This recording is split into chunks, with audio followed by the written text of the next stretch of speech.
da saurayi munafiki ko kuma ɓarawo ko kuma mayaudari, da wanne zaki fi aminta? Gaskiya mayaudari. Mayaudari? Mayaudari.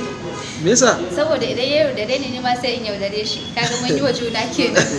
Da saurayi ɓarawo da saurayin munafiki ko mayaudari, da wanne zaki fi aminta? Munafiki. Ko me yasa? Ko me yasa?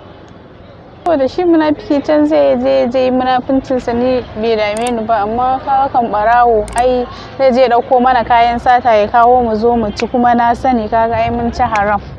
Allah zai kama mu da ganiyar shi. Kaga munafiki ko can zai ringa munafincinsa, ba wai munafinci na yake ba, duk da nawon ma zai iya yi, amma kuma na san yana so na.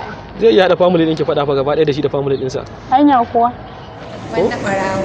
Wanda ɓarawo. Ya sai ka ajiye sai sata, dan baka ajiye ba sai ɗauka. To ke kuma ce saurayi ɓarawo kenan, da munafiki ko mayaudari? Shi munafurci ai kaga ko baka wannan ba shi zai haɗa nashi ya je. A gaskiya dai gara munafiki. Me yasa? Saboda shi munafiki idan zai munafincinsa ba kowa ne zai ji ba, inda ya iya nan abin zai tsaya.